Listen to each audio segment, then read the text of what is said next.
Il est né esclave et a fini par devenir l'un des enseignants les plus influents de son époque. Cependant, Épictète ne se voyait pas comme un enseignant.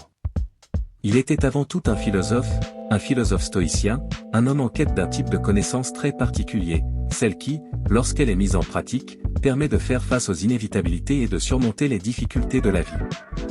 Épictète a développé des perspectives précieuses grâce à un mélange de ses propres expériences de vie et de la sagesse de son mentor, le philosophe stoïcien Mysonius Rufus. Ses enseignements étaient si recherchés que des gens parcouraient des centaines de kilomètres pour les entendre, même si ce n'était que pour 1 heure ou 2. Des parents envoyaient leurs enfants à ses discours. Les pauvres, les riches, les puissants, et même le futur empereur Adrien aspiraient tous à s'asseoir au pied d'Épictète. Heureusement, un jeune homme avait régulièrement l'occasion d'écouter Épictète et a pris des notes sur ses enseignements. Ces notes ont miraculeusement survécu à travers les âges et ont été transmises à certaines des figures les plus influentes de l'histoire au cours des derniers millénaires. L'empereur romain Marc Aurèle a même écrit dans son journal pour remercier l'homme qui lui avait prêté un exemplaire d'Épictète. De son côté, Theodore Roosevelt emportait toujours avec lui un exemplaire d'Épictète lors de ses périples sur des rivières particulièrement dangereuses. L'amiral James Stockdale a emporté Épictète avec lui alors qu'il commandait des escadrons de chasseurs dans des combats quotidiens au Vietnam. C'est sur les enseignements d'Épictète qu'il s'est appuyé pour survivre pendant 7 ans en tant que prisonnier de guerre. La liste des admirateurs d'Épictète est infinie, et j'espère qu'après avoir visionné cette vidéo, vous comprendrez pourquoi vous devriez y ajouter votre nom.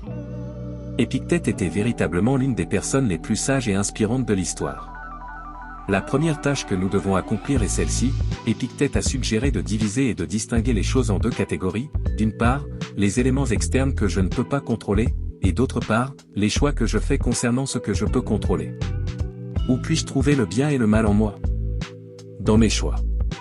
Cette compétence essentielle, selon Épictète, peut transformer votre vie. Il s'agit de l'art de différencier ce qui dépend de nous et ce qui ne dépend pas de nous, ce sur quoi nous avons une influence et ce sur quoi nous n'en avons pas.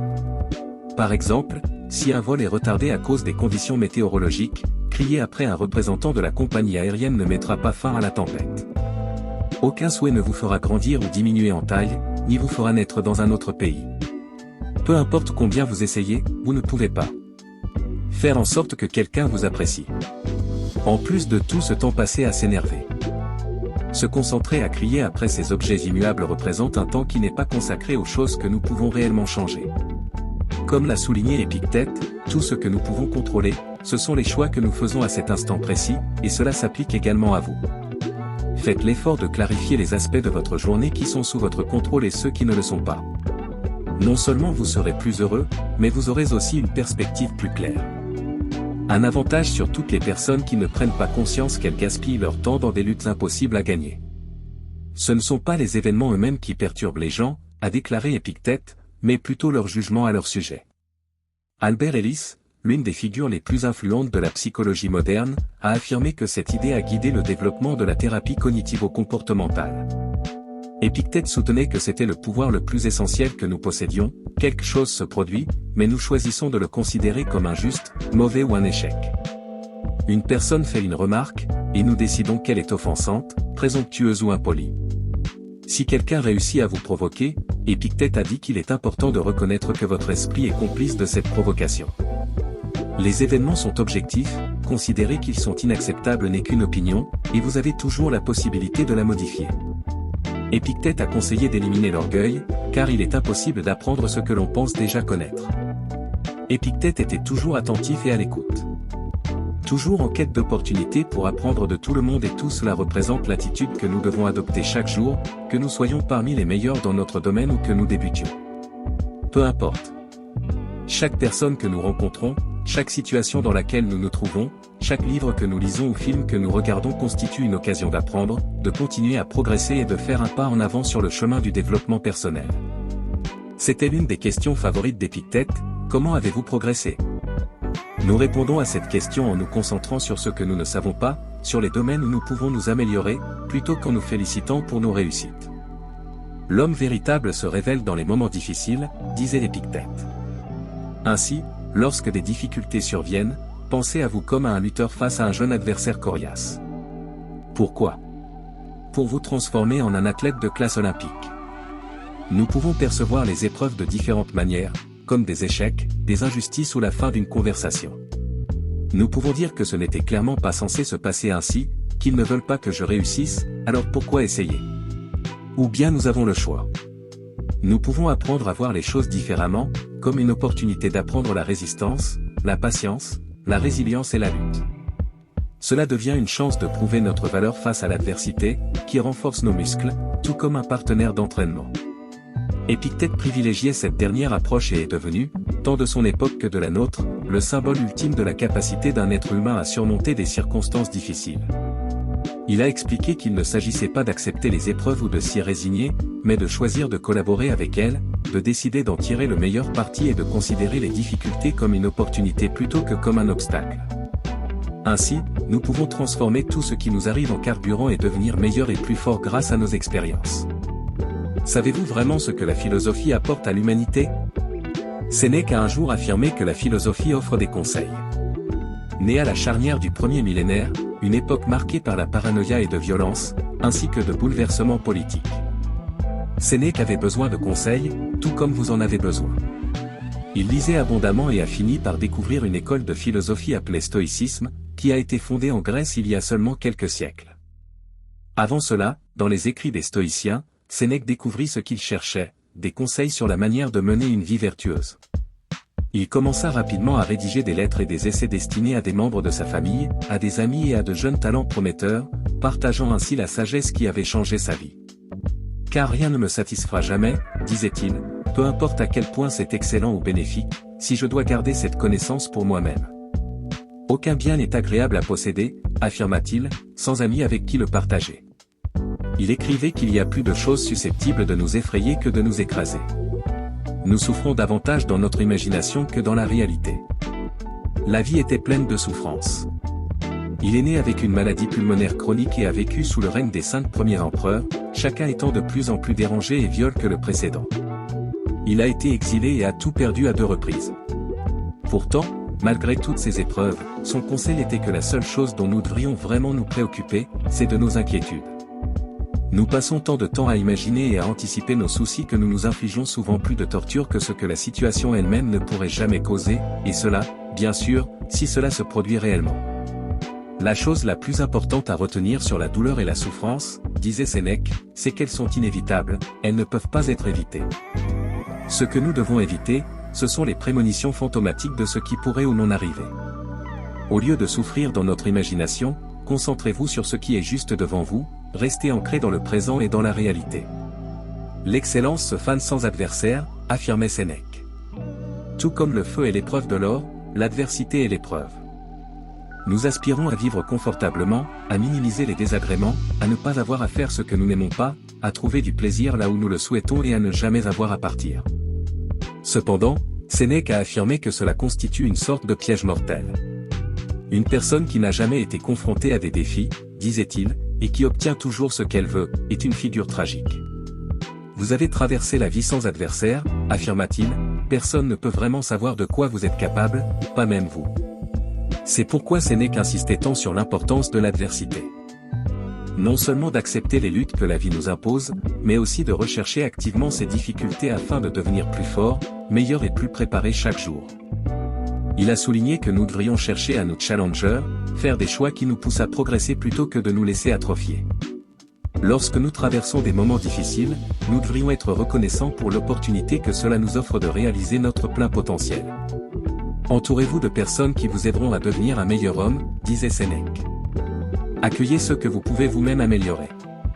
Le processus est réciproque, car les hommes apprennent en enseignant. La célèbre citation de Jim Rohn affirme que vous êtes la moyenne des 5 personnes avec qui vous passez le plus de temps. James Altucher conseille aux jeunes écrivains et entrepreneurs de trouver leur groupe, une communauté de pairs qui les incite à s'améliorer.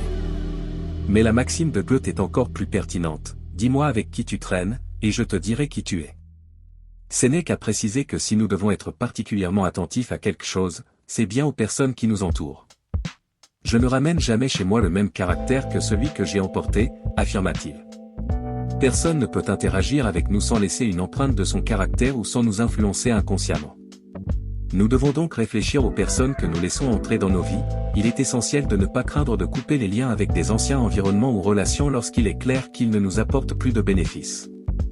Nous ne devons pas craindre de nous tourner vers de nouvelles personnes ou d'essayer d'intégrer des cercles sociaux plus enrichissants. Les enjeux sont élevés, comme le soulignait Sénèque, tout comme certaines maladies se transmettent à ceux que nous avons touchés, l'esprit peut contaminer ceux qui nous entourent avec des maux. C'est notre grande erreur, affirmait Sénèque, de croire que nous attendons la mort. La plupart de la mort est déjà derrière nous, tout le temps écoulé appartient à la mort. Comme beaucoup d'autres philosophes, la mort était un thème récurrent dans ses réflexions. Dans les écrits de Sénèque, il nous invite à préparer nos esprits comme si nous étions à la toute fin de notre vie. Ne remettons rien à demain, équilibrons les comptes de notre existence chaque jour. Celui qui finalise sa vie chaque jour n'est jamais en manque de temps, mais la plus grande contribution de Sénèque sur le sujet du dernier acte de la vie est qu'il ne s'agit pas réellement d'un acte final. La mort, a compris Sénèque, n'est pas quelque chose qui se trouve devant nous dans un avenir incertain. Il a réalisé que nous mourrons chaque jour. Le temps que vous ayez passé à regarder cette vidéo, vous avez déjà perdu quelques minutes, aucun jour, aucune minute, aucune seconde ne peut être ravivée une fois que nous sommes morts. Ce n'est pas que nous manquions de temps pour vivre, disait Sénèque, mais que nous en gaspillons beaucoup. Il n'y a donc qu'une seule chose à faire, affirma-t-il, vivre pleinement et immédiatement. Ainsi, si vous retenez quelque chose des écrits de Sénèque, de sa sagesse et de la philosophie qu'il proposait, c'est ceci, sortez et vivez maintenant tant que vous le pouvez. La fortune est capricieuse, ne tardez pas, saisissez-la dès maintenant. Vivez tant que vous le pouvez. Il n'y avait personne comme lui. Marc Aurèle, le dernier des 5 bons empereurs, était un adepte du stoïcisme, une ancienne école de philosophie fondée à Athènes au début du IIIe siècle avant Jésus-Christ. Cette philosophie repose sur l'idée que nous ne contrôlons pas le monde qui nous entoure, mais uniquement notre façon de réagir à celui-ci. Il était le leader d'un monde confronté à une pandémie qui a duré 15 ans, à des troubles civils, à des guerres aux frontières, à la décadence culturelle, à l'inégalité des revenus et bien d'autres défis. Il est donc facile de comprendre pourquoi il a été attiré par cette philosophie. Il se voyait comme quelqu'un cherchant un soulagement pour une éruption cutanée ou une brûlure, et considérait le stoïcisme comme son onguent apaisant, une lotion réconfortante. C'est pourquoi Marc Aurèle a voulu transmettre dans ses méditations, son unique œuvre connue, un document totalement unique et sans pareil dans l'histoire. Il souhaitait partager cet onguent, ses conseils et ce remède avec les générations futures. Comme l'a souligné l'historien Bran Blanchard, peu de gens s'intéressent aujourd'hui aux manœuvres des commandants romains, ce que les siècles ont retenu, c'est le carnet de pensée d'un homme dont la véritable vie était largement méconnue. Dans l'obscurité de la nuit, il a noté non pas les événements du jour ou les projets du lendemain, mais quelque chose d'un intérêt bien plus durable, les idéaux. Et les aspirations qu'un esprit exceptionnel suivait. C'est ce que le stoïcisme était censé représenter, un remède pour l'âme, nous libérant des vulnérabilités de la vie et nous redonnant l'énergie nécessaire pour prospérer. Au matin, lorsque vous avez du mal à sortir du lit, Marc Aurèle conseillait de vous dire « Je dois aller travailler en tant qu'être humain. Que ai-je à me plaindre si je vais accomplir ce pourquoi je suis né, les choses pour lesquelles je suis venu dans ce monde ? Où est-ce cela mon but, me blottir sous les couvertures et rester au chaud ?» C'est l'un des passages les plus accessibles des méditations, cet argument de Marc Aurèle. Marc Aurèle engageait un dialogue intérieur au début du livre 5. C'est manifestement une réflexion qu'il avait eue de nombreuses fois lors de nombreux matins, comme beaucoup d'entre nous. Il sait qu'il doit sortir du lit, mais il ressent une forte envie de rester sous les couvertures chaudes. C'est quelque chose auquel on peut s'identifier, mais c'est aussi impressionnant, Marc n'avait en réalité pas besoin de se lever. En tant qu'empereur, il n'était pas obligé de faire quoi que ce soit, il aurait pu dormir chaque jour sans subir de conséquences immédiates. Personne n'aurait réduit son salaire, ni ne lui aurait demandé pourquoi il était en retard. Pourtant, ici, Marc insista pour se lever tôt et se mettre au travail. Pourquoi ? Comme l'a écrit Dante dans son poème épique, rester sous les couvertures n'est pas un chemin vers la gloire, on ne peut rien accomplir en restant blotti sous les draps. Marc savait que gagner le matin était crucial pour réussir sa journée et sa vie. Il comprenait que, même en étant l'homme le plus puissant du monde, cela ne l'exemptait pas de vivre selon les exigences de la nature. Son statut n'avait pas de valeur intrinsèque, et ses obligations l'attendaient pour qu'il se réveille. Il réalisait que dormir plus longtemps ne ferait que lui donner du retard à rattraper et qu'il avait cédé le contrôle, se retrouvant en mode réactif. Il est donc simple, si vous voulez être productif, accomplir davantage et exceller, vous devez vous lever tôt. Nos actions peuvent être entravées, écrivait Marc Aurèle, mais nos intentions et nos dispositions ne le peuvent pas. Nous avons la capacité de nous adapter et de faire en sorte que notre esprit s'ajuste à ses propres objectifs. L'obstacle à notre action devient une avancée, ce qui se dresse sur notre chemin devient le chemin lui-même. Une façon de vivre consiste à fuir les difficultés. Vous pouvez fermer vos oreilles et vos yeux à ce qui est désagréable. Vous pouvez choisir la voie facile en renonçant à la difficulté. Chaque fois que cela est possible, l'autre option est la voie stoïque. Nous avons le choix et pouvons nous entraîner. Nous pouvons considérer les difficultés comme une opportunité, comme une matière à transformer, comme une occasion d'apprendre l'endurance. Patience, résilience et lutte. Nous pouvons considérer cela comme une opportunité de démontrer notre valeur, comme un moyen d'apprendre sur les personnes, les situations, les actions ou les choses. Et Marc Aurèle y croyait fermement. La dernière approche. Il a écrit sur la façon dont le feu transforme tout ce qui y est jeté en flamme. Il affirme que les obstacles doivent être perçus comme du combustible. Pour les stoïciens, il ne s'agit pas d'accepter la difficulté ou de s'y résigner, mais plutôt de choisir de travailler avec elle, de décider d'en tirer le meilleur parti et de voir les épreuves comme des opportunités plutôt que comme des obstacles. Ainsi, nous pouvons transformer ce qui nous arrive en carburant, tout ce qui se produit peut nous rendre meilleurs et plus lumineux. Nous avons la capacité de transformer l'obstacle en chemin. À un moment donné de votre vie, Marc Aurèle écrivait « Si vous trouvez quelque chose de mieux que la justice, l'honnêteté, la maîtrise de soi et le courage, si vous découvrez quelque chose de supérieur, embrassez-le sans réserve. » Cela doit être une chose extraordinaire. Pendant que Marc Aurèle rédigeait ses méditations, Rome était envahie et une guerre s'ensuivit qui durerait 5 ans. Le Tibre a connu l'une des inondations les plus graves de son histoire, détruisant des maisons et du bétail, ce qui a conduit à la famine à Rome. Finalement, après avoir remporté cette guerre, les soldats rentrants rapportèrent avec eux une contagion mortelle connue sous le nom de peste antonine. Éprouvés par la famine et frappés par la peste, de nombreuses tribus hostiles du nord saisirent l'occasion de s'unir et d'attaquer. Les Romains, durant le reste de son règne, durent faire face aux deux fléaux de la peste et guerre. Pourtant, Marc ne fait mention d'aucun de ces événements terrifiants dans son journal. Il souligne cependant qu'il n'y a aucun défi, aucun problème si important qu'il n'empêche de réagir avec les 4 vertus stoïques, le courage, la modération, la justice et la sagesse, c'est-à-dire ne pas avoir peur, ne pas céder à nos instincts les plus bas, ne pas se considérer comme supérieur aux autres, ne pas se laisser distraire par ce qui est immédiat, mais plutôt voir la situation dans son ensemble. Il affirmait que tout ce qu'il rencontrait était une occasion de réagir avec ces 4 vertus, rendant même les situations les plus complexes simples et claires. Il suffit de faire ce qui est juste, disait-il, le reste n'a pas d'importance. Souviens-toi de ce principe, écrivait Marc Aurèle. Quand quelque chose menace de te causer de la douleur, cette chose n'est en réalité pas un malheur. Endurer cela et triompher est une grande. La bonne fortune. Des événements que nous ne souhaitions pas se produisent à tous, y compris à Marc Aurèle, un contrat commercial échoue, une note inattendue arrive, une personne qui nous est chère nous abandonne. Notre instinct est de considérer ces événements comme malheureux, car ils ne correspondent pas à nos désirs, ce qui est compréhensible. C'est une chance d'obtenir ce que l'on veut, et c'est malheureux lorsque, pour une raison quelconque, cela ne se produit pas. Marc Aurèle propose une manière différente de percevoir les choses. Au lieu de nous dire que nous sommes malchanceux parce que nos attentes ont été déçues, il suggère de faire l'inverse. Non, c'est une bonne chose que cela soit arrivé, déclare-t-il, et je n'en ai pas été affecté. Je ne suis ni brisé par le présent ni inquiet pour l'avenir. Cela aurait pu arriver à n'importe qui, mais tout le monde n'aurait pas pu en sortir indemne. En tant que stoïques, nous ne sommes blessés que lorsque notre caractère est touché. Nous ne sommes réellement affectés que si nous abandonnons nos convictions ou renonçons à nos propres normes. Il peut ne pas être agréable de perdre de l'argent, un ami, d'échouer à quelque chose ou d'être critiqué, mais en quoi cela fait-il de nous des malchanceux ? Nous n'avons pas perdu notre capacité à réagir, notre caractère reste intact. Il n'existe aucune règle qui stipule que vous devez paniquer face à cela, être brisé ou commencer à vous soucier de l'avenir. Non, vous êtes toujours en contrôle, vous êtes toujours vous-même, et c'est très chanceux. Vous pourriez quitter la vie à tout moment. Marc Aurèle a dit, laissez cela guider vos actions, vos paroles et vos pensées. Pierre Edo a décrit les méditations comme une collection spirituelle des exercices. Et il n'y a pas d'exercice que Marc pratique davantage que la méditation sur sa propre mortalité. Peut-être était-ce en raison de ses problèmes de santé qui le rendaient si conscient de la mort, ou peut-être à cause de la perte de son père à un jeune âge, ou encore de la perte de 8 enfants.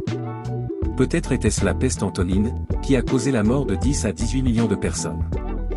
Peut-être était-ce la prise de conscience du pouvoir du memento mori, cette ancienne pratique de réflexion sur la mortalité qui a un retour à Socrate, qui affirmait que la véritable pratique de la philosophie ne concerne rien d'autre que la mort et l'état d'être mort.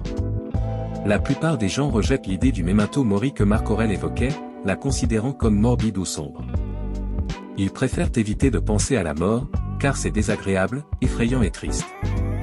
Pourquoi quelqu'un voudrait-il réfléchir à quelque chose qu'il ne souhaite pas voir arriver? Tout cela passe à côté de l'essentiel. Il ne s'agit pas de vous angoisser sur le peu de temps qu'il vous reste. Au contraire, l'objectif est de vous libérer et de vous inspirer. C'est la clé du bonheur qui ouvre la voie à l'autonomisation, à la gratitude, à la charité et à une attitude positive. Chaque moment de chaque jour, le memento mori est le choc qui nous ramène à l'instant présent. Marc Aurèle aimait demander qui, sur Terre, penserait à sa mortalité et réaliserait qu'il ne lui restait peut-être que quelques minutes à vivre, puis dirait « Oui, je devrais passer plus de temps à être contrarié ou effrayé ou déprimé. » Notre mortalité n'est pas déprimante, elle est énergisante. Elle réduit l'importance des préoccupations futiles et divisives sur lesquelles nous gaspillons tant d'énergie. Car face à la mort, très peu de choses valent la peine de se mettre en colère, de s'inquiéter ou d'être accablé. Alors continuez à vous rappeler, tout comme Marc le faisait, vous pourriez quitter cette vie à tout moment. Laissez cela guider vos actions, vos paroles et vos pensées. La pensée stoïcienne, incarnée par des sages comme Marc Aurèle, nous enseigne que la réflexion sur la mort n'est pas une source de crainte, mais une puissante motivation à vivre pleinement. Chaque instant que nous avons est un cadeau, et plutôt que de craindre la fin, utilisons cette conscience pour cultiver la justice, le courage et la résilience. Souvenez-vous, nous pourrions quitter cette vie à tout moment, alors vivons selon nos valeurs dès maintenant. Si ces idées vous inspirent et que vous souhaitez continuer à explorer la sagesse stoïcienne pour transformer votre quotidien, n'oubliez pas de vous abonner à la chaîne et d'activer la cloche pour ne manquer aucun contenu. Cultivons ensemble cette philosophie de vie.